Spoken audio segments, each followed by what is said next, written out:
This is the Four Horsemen Podcast. And we are back. Episode 5, the Four Horsemen. Minus one, but we've worked out a schedule. He'll be back next week. It's your host, Nick, with our boy, Steve, and our neighbor to the north, Chase Claypool's childhood friend, his vice president or prime minister, whatever they do in high schools up in Canada, Dylan. And here we go. What a week. Absolutely. What a week. Before we begin, kind of housekeeping, we are on iTunes. Subscribe, rate, 5 stars. We have 5 reviews right now. 4 of them are 5 stars. True to form, someone gave us a 3-star. We are 4.5 stars right now on iTunes. So let's get that back up to 5, even though the stats won't help us out there. Cat's climbing on stuff. So anyway, what a week. Steve, why don't you give us your thoughts first, recap the Wake Forest game? It feels fantastic.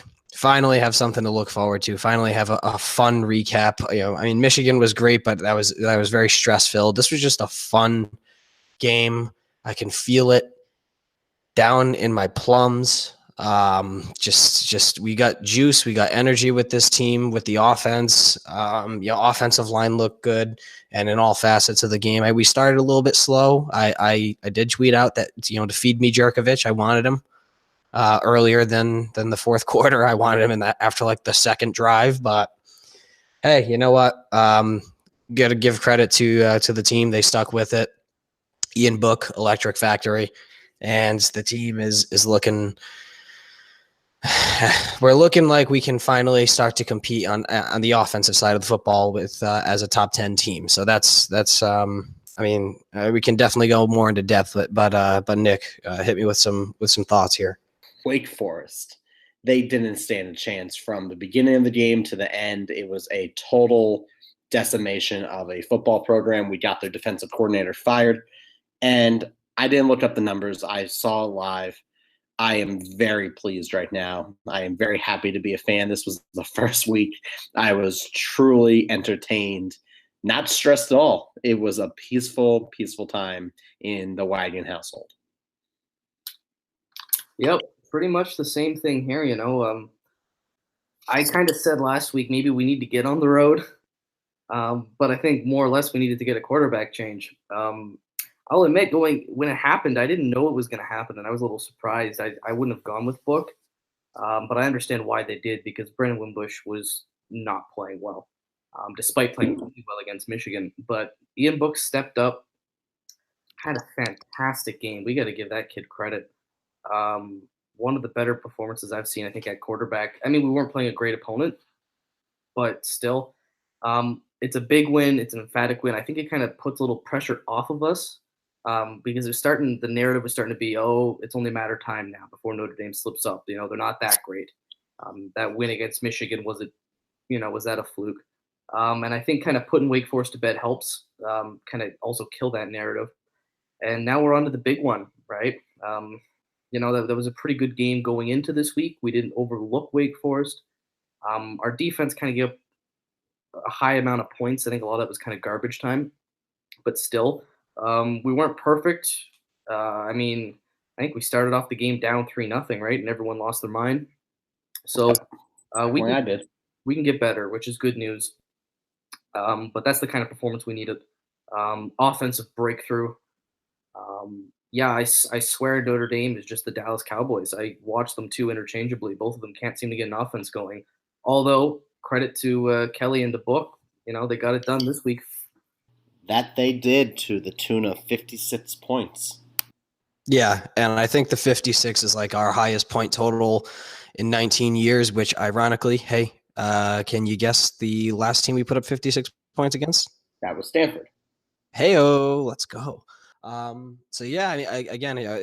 just a lot of optimism. I'm not worried about us giving up a bunch of yards and a bunch of points. A lot of that was pretty much garbage time. We knew at halftime that we had this game in the bag, and at that point, you're not attacking as much on defense. It's more of just don't give up the big play and don't let them back in it. So I'm not worried. I think our defense still played great. Offense played great. Special teams played great. Very happy with the performance for once. I can wholeheartedly say that everything went about as well according to plan as it could have. But now, just to make that point abundantly clear, it's part of it is Ian Book being able to be a more vibrant passer, but also you have to think the confidence levels of him, they're up. He is 3-0 as a starter. Technically, he came in at halftime against LSU for that game. But I know the joke I make, he's the most proficient scorer in Notre Dame history. But when you look at it, he's more confident. He feels more comfortable playing football. And as a quarterback for a football team, that's what you need. Into detail about how Wake Forest's corners played press and then they went soft, so that opened up the pass game even more, running those underneath routes. We could even talk about how our running game is a four-headed monster with Williams back this week. But what we really should talk about is Notre Dame going back to the single wing. Running 4 running backs out there using a combination of Book or Wimbush. You have to have all of those running backs on the field and let the center decide who he snaps it to every play. Stanford would not know what's coming. That's my statement. I am leaving it at that. Notre Dame, come back to the 4 horsemen, run the single wing. Yeah, I think we should be kind of careful with, fully trusting Book because, like I said, after the Michigan game, Brandon Wimbush could suck again. It turns out he did. I mean, Book wasn't great last year. He threw a lot of picks. I mean, he was great in the LSU game, but even then, there's a few balls. So we're not going to act like Book is the savior of this program. No, that's Phil Jurkovec. Yeah, that will be Phil Jurkovec for sure, who almost threw a bomb for a touchdown. I touched on this multiple times throughout the week, and that pass, the incomplete pass that he threw, went 50 yards in the air. And it was the best incomplete pass I've ever seen. There was have a bias on the show at all. It was beautiful, but we'll get to that later. I really don't want. I want to put a bookmark on the game and really just say, it's good to see Notre Dame can score points, and we're gonna move forward. But before we move forward, let's talk about Phil Jurkovec. I know a lot of us have some opinions on him, so here we go. Steve, good old Phil Jurkovec. Thoughts? Yeah, only saw a handful of snaps from him. Unfortunately, it was only one drive, right? And it did eventually stall out, but I am literally. He took our victory formation, so I am in love with an 18-year-old boy. I am head over heels. I just want to give him a big hug and maybe a big smooch on the cheek, consensually. But I'm just absolutely smitten by Phil Jurkovec. He's going to be the next Baker Mayfield, except without the whole Browns thing. And it's curious to see how it's going to shake up in the future with the quarterback position. I expect Wimbush at this point to pull a Malik Zaire grad transfer and probably do one more year in college, maybe at a different program. He's from New Jersey. Who knows where he would go? Possibly Penn State because Trace McSorley's gone. He could go to Rutgers. But the one thing, One Foot Down, my favorite podcast, sponsors, guys, picked us up. They said that Wimbush doesn't benefit from the 4-game rule because it's really for freshmen and underclassmen. But he's already redshirted, right? Exactly. That's the other thing. People are forgetting. I'm seeing on Twitter, he'll take his 4th year. He only played 3 games. He was. No one remembers he was a redshirt at all.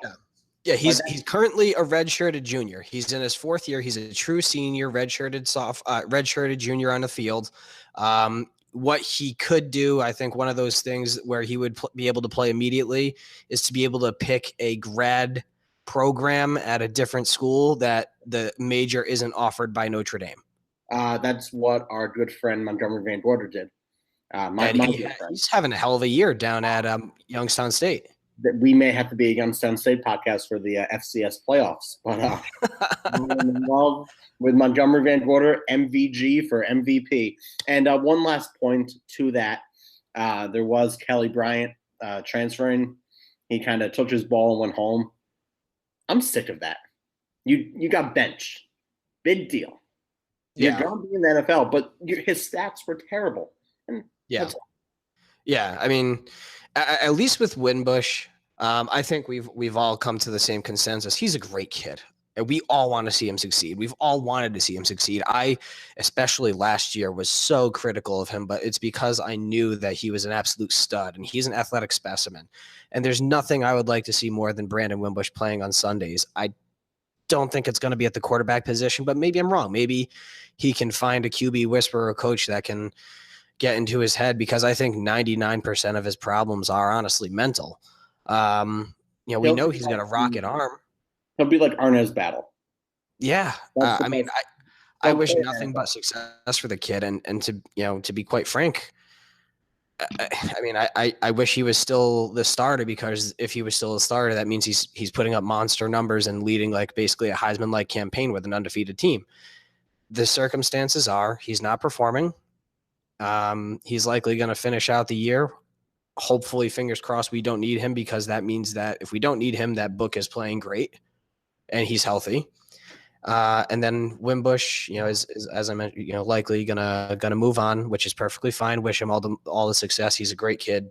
Can't say anything but positive things about him. Off the field, on the field, he's an absolute athletic specimen. He just does not fit the quarterback mold with the expectations of Notre Dame, which we know are high. It's a pressure cooker to come play in. I'm going to throw something really weird out there, and if this is right, please credit Four Horsemen Podcast. Auburn. Yeah, I mean, I coached in that system. I coached the Just Malzahn spread option offense, and really it's contingent on these RPOs, and not to get it too technical into the stick routes that the receivers run, but it's all based off of the read option. And I know he can't throw a 5-yard out, but at the same time, Gus Malzahn will get him to play at the level where he has to in that system. Notre Dame's running the same type of scheme. If you really break it down, they're running this RPO or spread option offense. And I could see him playing out of Auburn.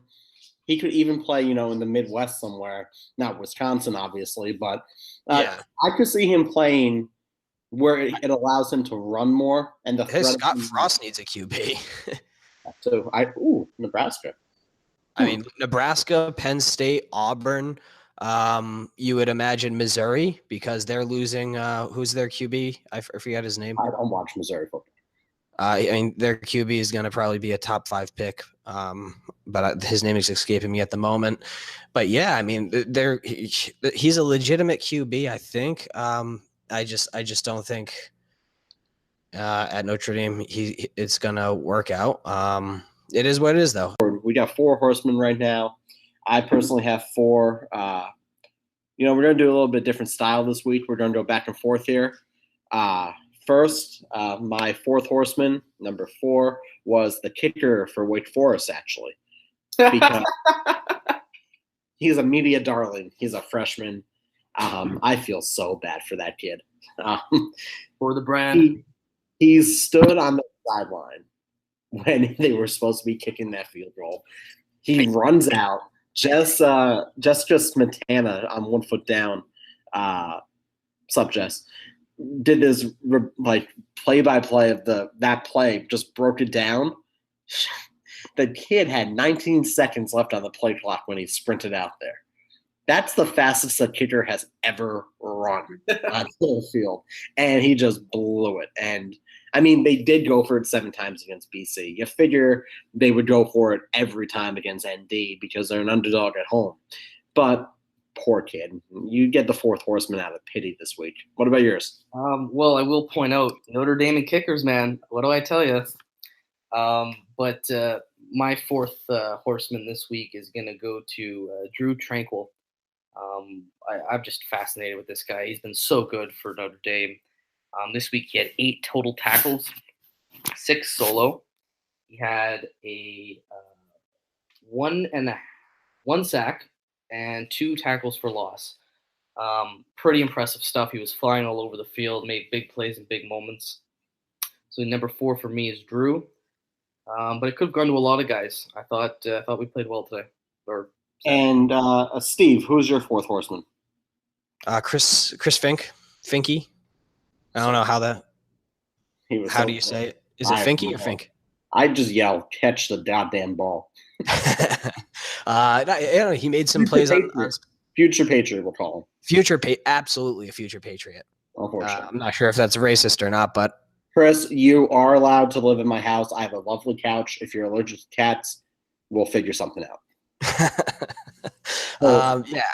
I mean, he made the plays in the special teams. He had the punt return, which just about went to a touchdown. He brought it with inside the 5, and then we scored like 2 plays later on the punt return. He had, he had 4 catches for 41 yards. A couple of those catches, after he makes catches, he is one slippery son of a gun of our team. And I'm excited to see now that we have a quote unquote passing attack to see how he's going to start to shape up coming out of the slot. And just one more thing on Chris. I have my friend Brad. He breaks down draft profiles for this website that escapes my mind. We'll have Brad on before the end of the season to talk about Notre Dame's receivers. But the first game, I was talking to him and I said, "Watch 10, like do a breakdown on 10." And he said he fits the mold of a Patriot receiver, not just because he's white, but because he plays that gritty style of football, and like an Edelman. Yeah, no, he's a shifty little son of a gun, and he's definitely gritty. And if there's anything that this guy over here loves, it's grit. All right, 3rd horseman for me this week. No surprise, we've been on the Phil Jerkovich train for a while now. He's my 3rd horseman. He got time on the field. He didn't look the best. It's Phil. He's going to be great. He was Mr. Pennsylvania, and he just is going to be a stud out there. That's all I have to say about Phil. Dylan, who's yours? Well, not a quarterback who went 0 for 2, that's for sure. But they were 2 pretty incomplete passes, let me tell you that. And he ran the ball, dove out of bounds very unnecessarily. He's going to be I know I'm crowning him the next coming of Joe Montana, Joe Theismann. But at the same time, he's going to be that quarterback who is a game changer. Well, I don't know when, but he will be in a game, and you'll be thinking back to this saying, who said that he was going to be the next coming of the greatest quarterback to ever live? Right. Well, I'll give you that. I mean, he's a physical specimen too, right? Who's your 3rd? He's on track, yeah. I went with the big boy, Alizé Mack. I thought he had a game, partially because of Book. He was targeted finally.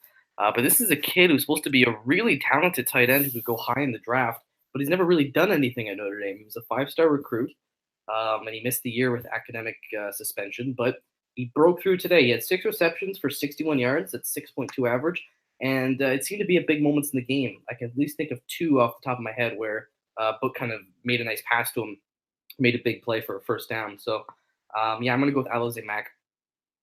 Love him. Tit-tock. Steve, you said your 3rd horseman was Jafar Armstrong. We had a little bit of a mishap in our recording, but why Jafar? Electric, making plays in the passing game. Obviously, the running game, 8 rushes, 98 yards. That's an average of 12.2. 2 rushing touchdowns. He also caught a couple of passes for I think 15 yards. So over 100 total yards on the day, 2 touchdowns. And he didn't touch the ball that much. And he was obviously very effective when he did grab the ball. So he proceeds to be very, very, very good. And he is one heck of a unique back with his ability to obviously run and then move outside as the wide receiver, his natural position, to catch the ball and makes plays. So now, what do you think with Williams coming back? I like the Thunder and Lightning style. I definitely think he'll still get his touches, but at the same time, Williams is exactly like him. I mean, Dexter's electric. There is it is inexcusable if Dexter Williams does not get 15 rushing attempts per game. Right. I agree. With that being said, I think it's a really good balance to get Dexter 15, and then you split 10 attempts each with Tony and Jafar. Agreed. All right. Second horseman. Again, I think this guy's been the horseman every week. This week, I'll have to go back and look at the end of the season. Jafar Armstrong. Really nothing that Steve didn't say. Jafar, second horseman. He's a stud. Go Irish. Yeah, same for me. Jafar Armstrong. I thought he was great. Like you kind of touched on, he's just really fast. He's really shifty. But I am a stats guy. You're an eye test guy, which I suppose we all are to an extent. But I like to look at the stats as well, and he's got those going for him.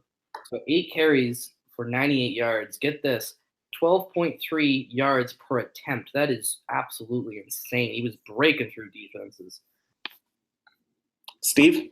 Horseman number 2, moving on to Drew Tranquil. 6 tackles and a sack. I think 2 tackles were for a loss, if I am not mistaken. I don't know. Maybe I can't read stat sheets correctly. Oh, so it was 6 tackles, 2 assisted tackles, and then 1 sack. So, but Drew Tranquil all over the field, running all over the place. Tavon Coney played for the most part pretty well, but he missed 1 really bad tackle. But it seems like, earlier in their season that Tavon was playing great, and Drew was playing pretty good in a lot of spots, but needed a little bit more consistency. Now Drew is just absolutely on fire. And Tavon, we would like to see a little bit more consistency, but you know what? They complement each other, complementary football. And I think overall, we have the best linebackers in the nation. I agree. All right, number 1. We all know who everyone's number 1 is going to be. I'm not surprised. It's Ian Book. He accounted for 5 touchdowns. 5. That it's insane. I hope that stat's right. He had 2 passing, 3 rushing touchdowns, I believe. Yep. And when he was running the ball, he looked fluid. He didn't look like a deer who just learned how to walk, kind of like when Tom Brady runs. He looked very comfortable running out of the pocket, and he had that swagger. And he passed the eye test. He has command of the locker room, command of his guys, and really he's going to be one of those guys who I wouldn't be surprised if we see on his chest in a year or 2. Ian Book, number 1 horseman. Yep, can't disagree there. He was a stud, number 1 for me as well.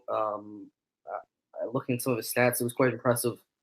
He had a 76.7 adjusted QBR. It was actually downgraded from his raw score because Wake Forest is fucking terrible. But he threw for 325 yards, which is massive. I mean, when is the last time a Notre Dame quarterback has thrown for 325? Don't look that up. It was probably not too far. But he also ran for 43 on 10 attempts, which is pretty good too. I mean, once you're getting a quarterback who can do both, you keep the defenses off balance, and it's really effective. The important thing, and the thing I highlighted here, 73.5% completion. Fantastic. That's something we've been asking for forever. Brennan Wimbush is a sub 50% guy. Last year, he was a little bit better this year. But getting 73.5, and look, a lot of them were dinks, a lot of them were nice short passes, but he averaged 9.56 per attempt. That's a really high number. It wasn't just the short game. He was effective kind of throughout, but he used the short game effectively, which was nice. 5 total touchdowns, 2 in the air, 3 on the ground, 1 to a fullback, which made me fucking die watching the game. It was the most beautiful thing I've ever seen. Tight end lining up as a fullback on a play action pass. It was so beautiful and 90s and white that I just felt so much pride. And 173.2 QB rating, which is also insane. So fantastic for him. And you're number 1. I think everyone knows who it's going to be. Yeah, obviously it's Ian Book.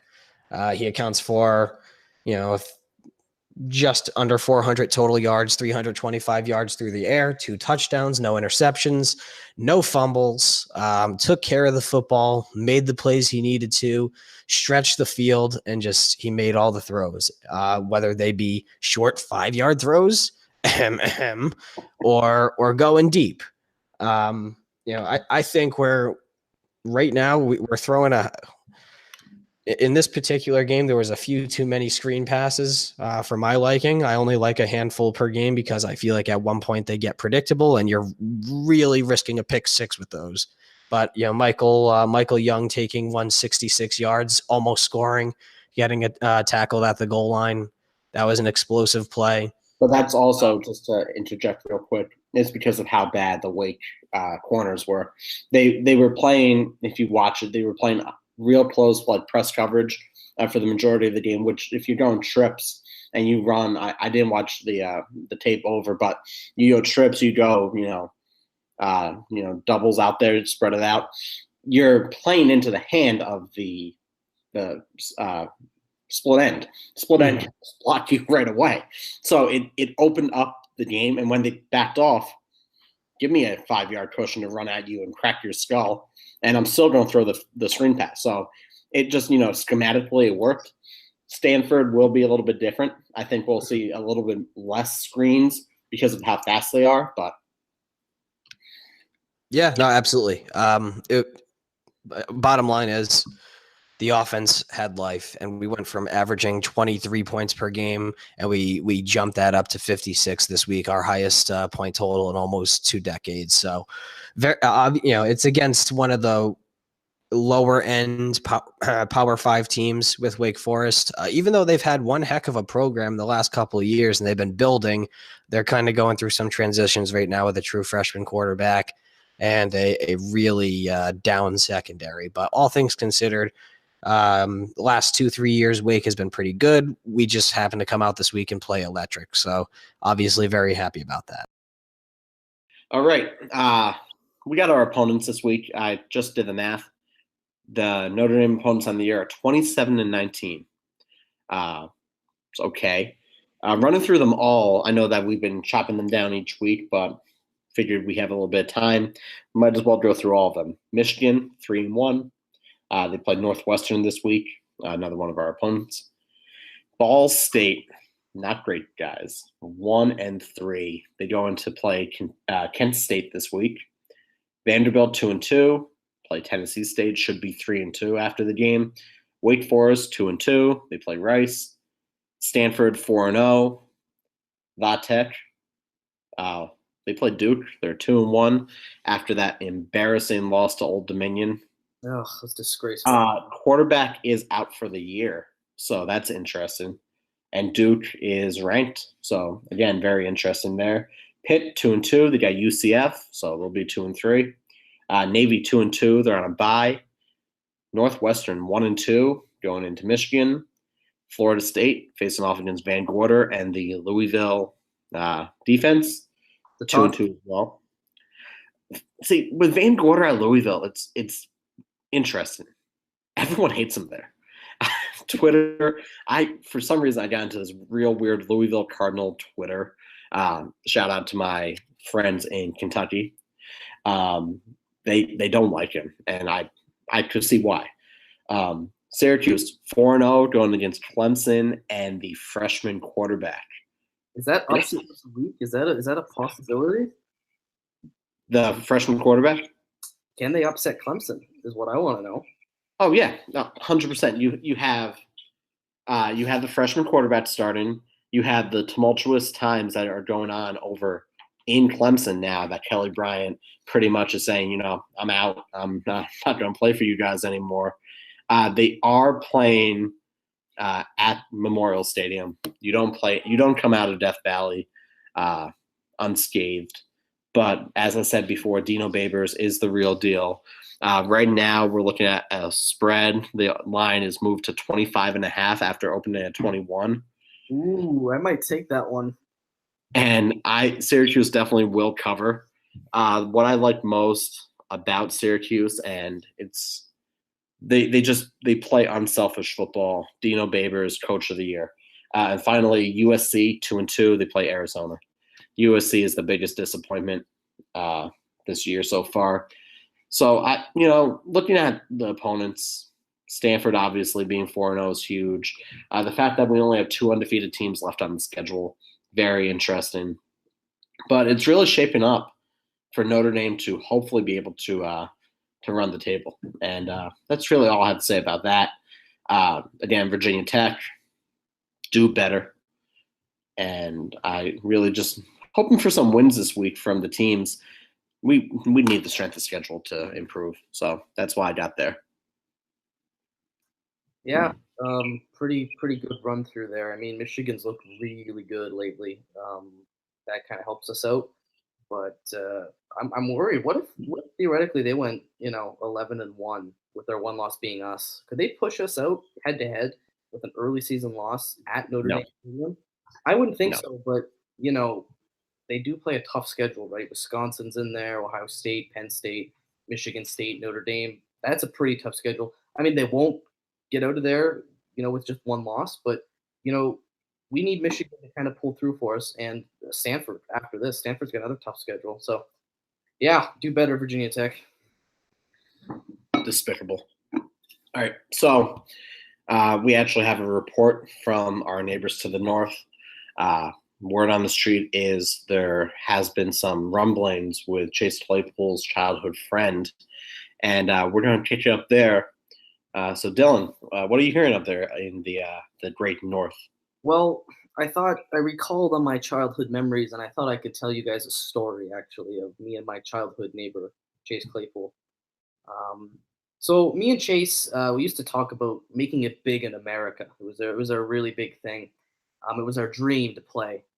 He wanted to play football, and I wanted to cover him and talk about him playing football. That was our dream.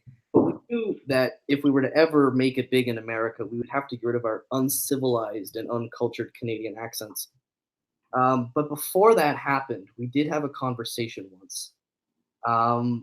We were at a Tim Hortons in Canada, and our moose were parked outside. So we were just sitting down enjoying it. And I'll kind of give you a narrative of how it went. So keep in mind here, this was way back when, before we learned how to speak properly. But so I was sitting there and I asked Clace Chapel, I said, sorry to interrupt you, drinking your coffee there, bud. You're double-double. But where do you want to play football? And, Chase said to me, he said, oh, sorry for making you feel sorry, D. But I think I want to take a rip at Stanford. Because you know what? It's better than all this fucking snow here in Canada. And there's just so many babes. So, that's something that bothered me at the time because, me being a big Notre Dame fan. So I said to him, sorry, bud, but, Stanford is for hosers and for moose fuckers. What the fuck, bud? I said, and there's no hockey, eh? Like, what are you going to do over there? So, Chase turned to me and he said, oh, sorry, man, but where should I go and play instead, bud? Like, I don't know. Like, fuck. So I said to him, I remember this distinctly. And I said, sorry, bud, but you really got to play at Notre Dame. Listen, it's the most storied program in college football. Imagine wearing that gold helmet and running out of the tunnel. Holy fuck, bud. That's where you got to go. And that's actually how Chase Claypool decided to play for Notre Dame. I convinced him to because Stanford is a joke. They have no fans there. Their mascot's a tree. And I told him this. So, look for him Saturday to prove himself right by listening to me. And you guys can all thank me after he scores 3 touchdowns. Well, I've learned a lot today. First, I've learned that Canada is Southie in Boston with how they talk to each other, just with a lot of sorries. Sorry. Was that a good Canadian accent? But anyway, that's Chase Claypool, childhood friend. I am speechless right now. But moving on, Stanford. You're saying 3 touchdowns from him. Yeah. And really touching on them, I don't understand. I just fundamentally, I don't get it. They have a tree as their mascot, which is weird. it going off of hockey, it's like the Flyers grit mascot. It looked like someone designed this mascot and just said, have one try. Yes, it looks like a tree. When I try to doodle a tree, it looked like that. Their band isn't students. They're just random people who live in Palo Alto. Really? Yeah. Their whole thing is like they got in trouble for right? The Cal game, right? no, that not that game. It was recent. It was a bowl game last year. They made fun of a college like really bad. I wish I had more details, but the Stanford band's so insignificant to me. But because they're just a bunch of non-students, just people living vicariously. It's a weird band. And they have Bryce Love, and not to be mean, this is not meant to be mean at all. Bryce Love is the most overrated player in college football. I don't put that on your bulletin board, David Shaw. He is the most overrated player in college football. I will bet the house on it. He'll if he runs for 300 yards and by some chance, has a Heisman Trophy campaign against ND at ND, okay, you're still the most overrated player in college football. You don't deserve the Heisman.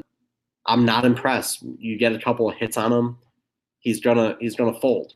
And yeah, they have one of the St. Brown brothers. They have the other receiver. I'm blanking on his name right now. The tall one.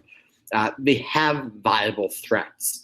The quarterback is very good, but when it comes down to the end of the day, this isn't a David Shaw Stanford team.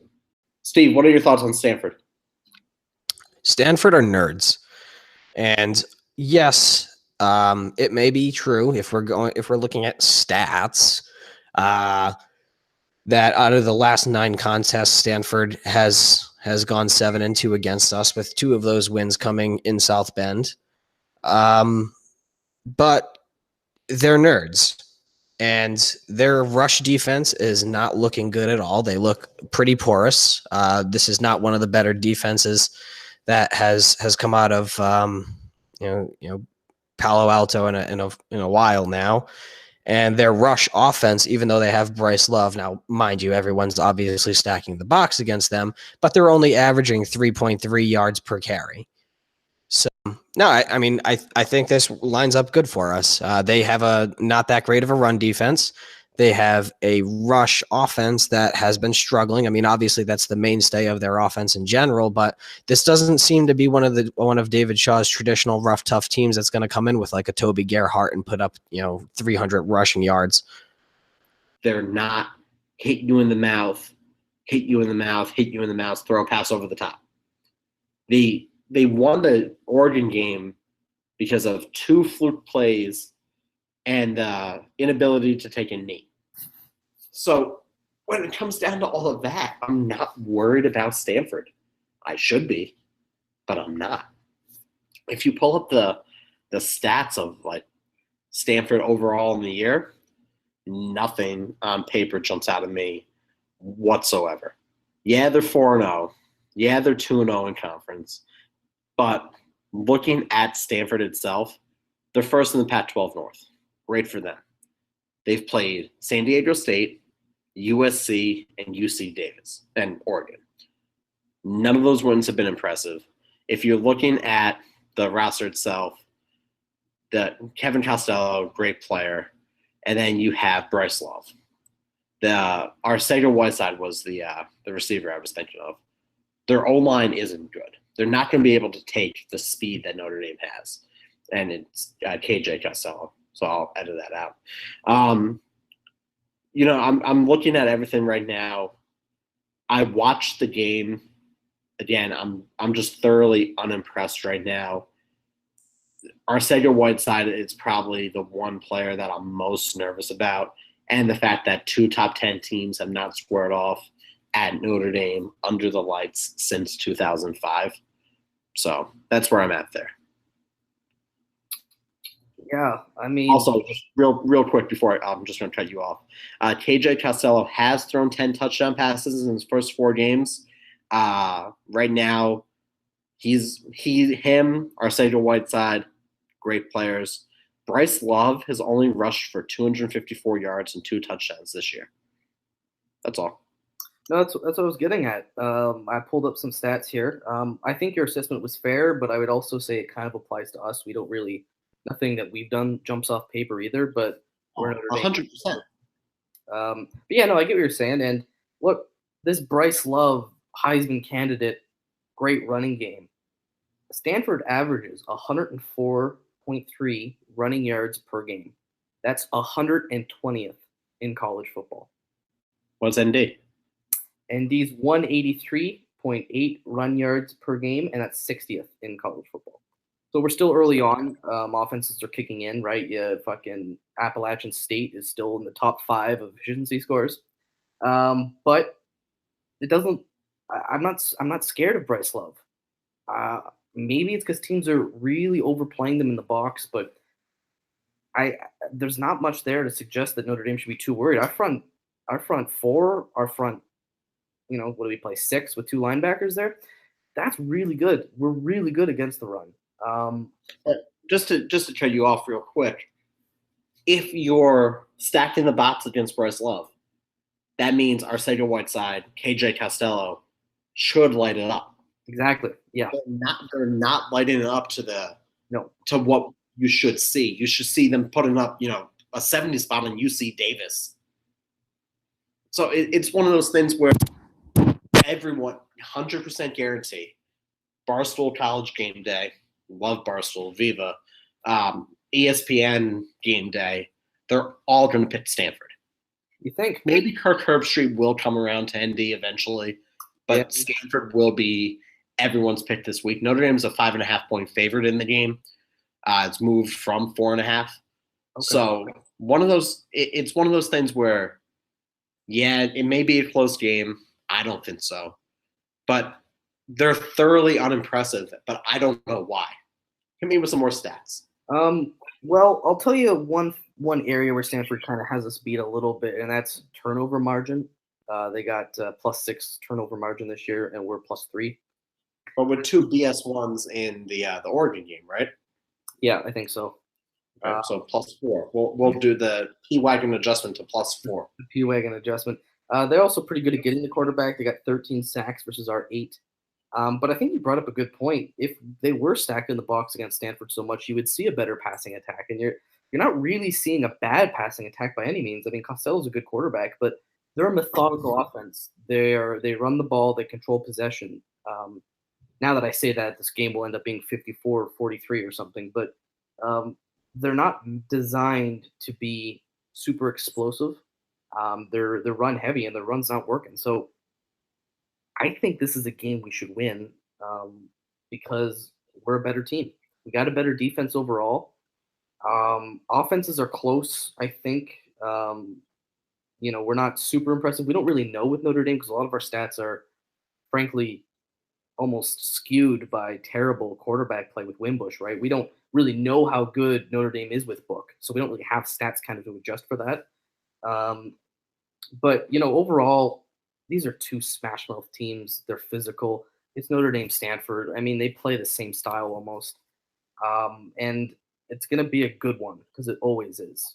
Notre Dame, Stanford is one of the best games in college football from just an entertainment perspective. So, yeah, that's my thoughts on it.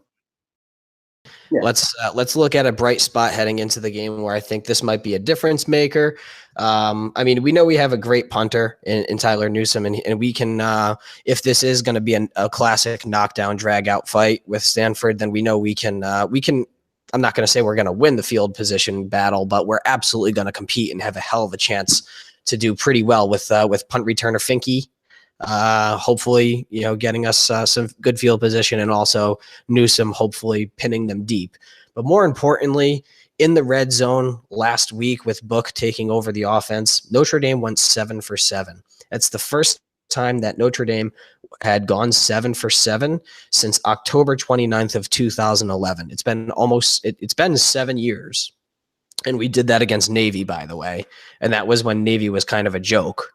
That was, pre-Clausen years when they actually started competing with us. But again, let's not trigger ourselves.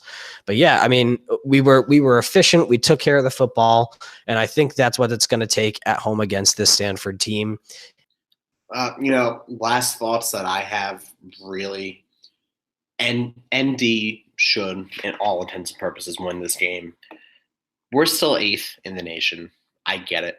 There's teams that are outperforming other teams. LSU has somehow made a resurgence into, I believe, the top 7. My number Stanford. 2. Dylan's number 2. Yeah. But when push comes to shove, there's no reason I can think of that Notre Dame loses unless they say, Notre Dame, all the penalties drove against Notre Dame. They get Pac-12 crew.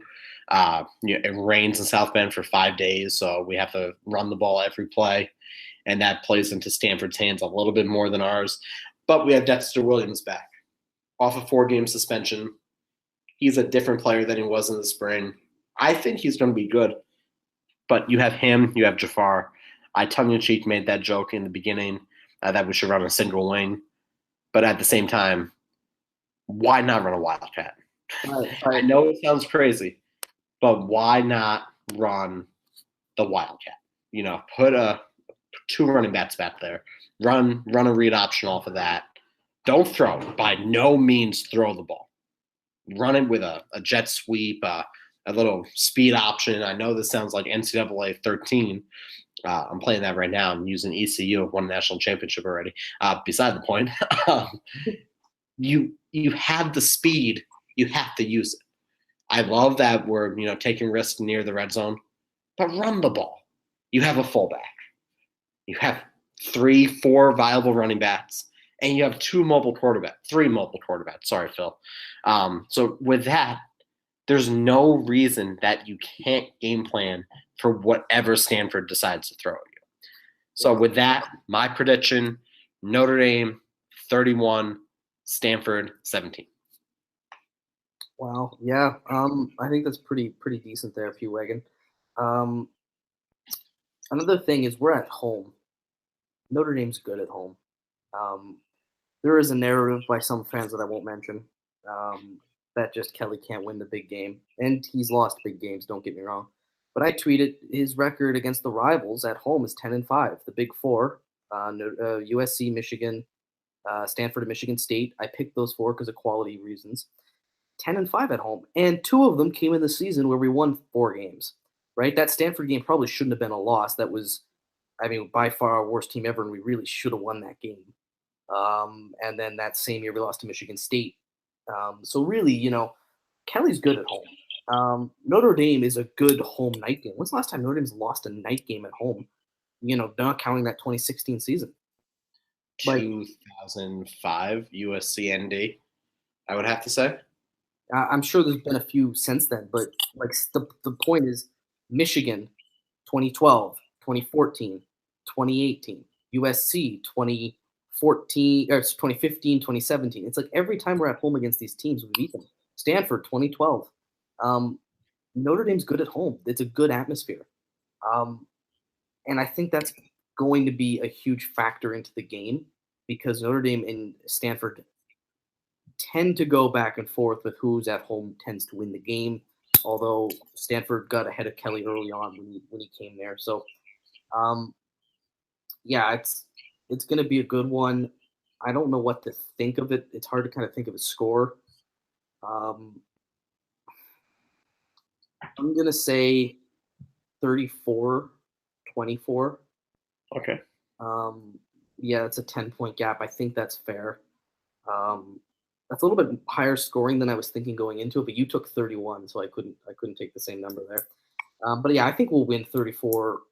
I think that's a decent score. I think it kind of represents the home field advantage. It represents the talent advantage that Notre Dame has, and it should represent how the way the season goes for us. This is if you get through this game, you might be in the college football playoff.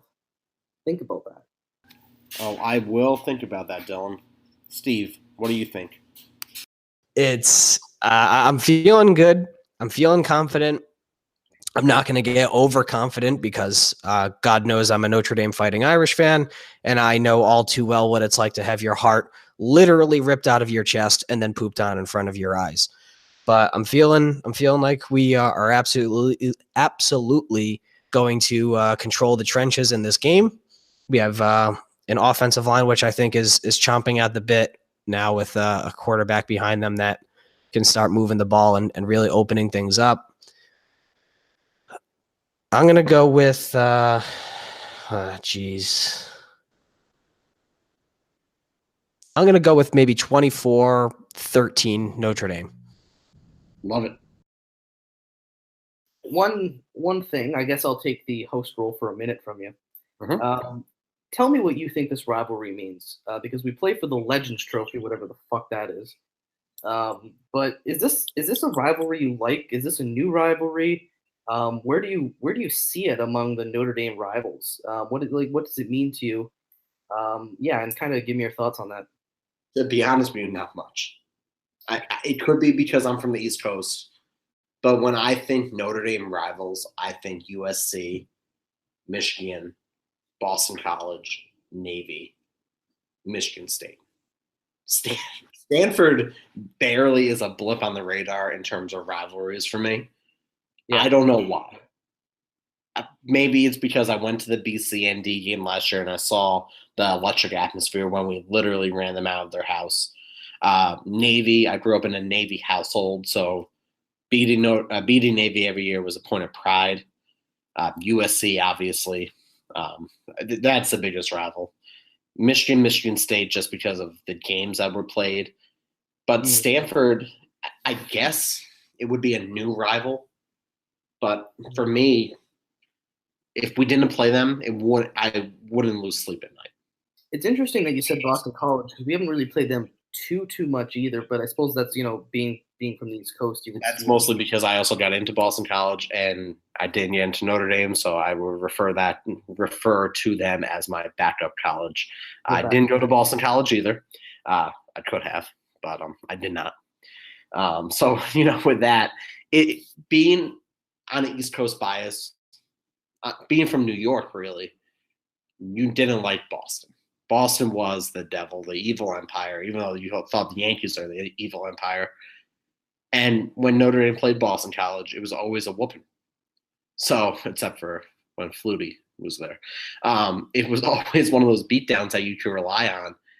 But you just grew up not liking them because Notre Dame played them. And it was really the 90s, early 2000s. When Matt Ryan was there, he was a viable quarterback. I don't think Notre Dame ever played them when Matt Ryan was there. But at the same time, it was just, they're in Boston. You're not supposed to like them. Yeah, it's funny. I don't think you mentioned Purdue at all, which I think is hilarious because I don't think anyone outside of the state of Indiana gives a shit about Purdue, and most of Notre Dame fans don't live in the state of Indiana. So it's really funny when you see people talk about like their rivals and they down talk Purdue and Indiana, and it's like we don't care. That's not the only good thing in West Lafayette is the road out of there. So I forgot Purdue was a team. But isn't it kind of, I don't from my perspective, Notre Dame's rivalries have more been about respect than hatred. Maybe it's just the way our attitude is towards other teams. But really, other than USC and Michigan, most of those rivalries are kind of like with some respect to each other. Like with Michigan State, it was for keeping us on their schedule. When Michigan tried to boycott us from all the Big Ten teams. Stanford is just a very respectable school like Notre Dame. The Navy, I mean, no need to say anything there for the respect we have for them. Maybe not so much Boston College, but like I don't really have any ill feelings towards Boston College. Notre Dame doesn't have a hated rival. I mean, I personally don't like USC. So that's where I'm at. I always end this with cautious optimism. But let's win this Legends Trophy. Again, Notre Dame, hammer ND, 5.5 point favorites. Bet the under. The over hit, by the way, last week. Just thank you, everyone, for listening to me. And any last words before we go into Stanford? Or Stanford comes to us, but we go into the Stanford game. Silicon Valley is for nerds. Go Irish. Go Irish. And other than that, that's all I got for this week. Go Irish. Yep, go Irish.